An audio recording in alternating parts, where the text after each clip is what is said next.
நபிகள் நாயகம் ஸல்லல்லாஹு அலைஹி வஸல்லம் அவர்கள் கடைசி ஹஜ் அவர்கள், அதுதான் பெருமானாருக்கு முந்திய ஹஜ். ஹஜ்ஜத்துல் விதாவிலே பெருமானார் ஸல்லல்லாஹு அலைஹி வஸல்லம் அரஃபா மைதானத்திலே நீண்டதொரு உபன்யாசம் செய்தார்கள் பெருமான் ஸல்லல்லாஹு அலைஹி வஸல்லம்.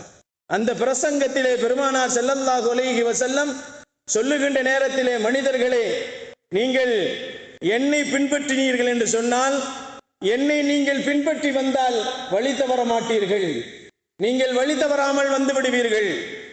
பெருமானார் ஸல்லல்லாஹு அலைஹி வஸல்லம் அவர்கள், உங்களுக்கு மத்தியிலே நான் 2 பேர்களை விட்டு செல்லுகிறேன், அவர்களை நீங்கள் பின்பற்றினாலும் நீங்கள் வழி தவற மாட்டீர்கள். ஒன்று அல் குர்ஆன், அதுதான் குர்ஆன் என்று சொன்னார்கள் பெருமான் ஸல்லல்லாஹு அலைஹி வஸல்லம். இரண்டாவது என்னுடைய குடும்பத்தார்கள் என்று பெருமான் ஸல்லல்லாஹு அலைஹி வஸல்லம் அவர்கள் நமக்கு சொன்னார்கள்.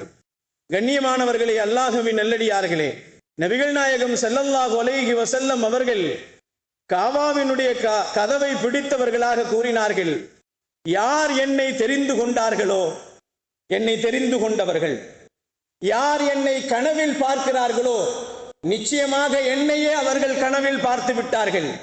நபிகள் நாயகம் ஸல்லல்லாஹு அலைஹி வஸல்லம் அவர்கள் சொன்னார்கள், என்னை தெரியாதவர்கள் நிச்சயமாக தெரிய மாட்டார்கள், என்னை அறியாதவர்கள், என்னை பின்பற்றாதவர்கள் என்னை தெரிய மாட்டார்கள் என்று பெருமான் ஸல்லல்லாஹு அலைஹி வஸல்லம் அவர்கள் சொன்னதாக அபூ தர்தா ரலியல்லாஹு தஆலா அவர்கள் அறிவிக்கிறார்கள்.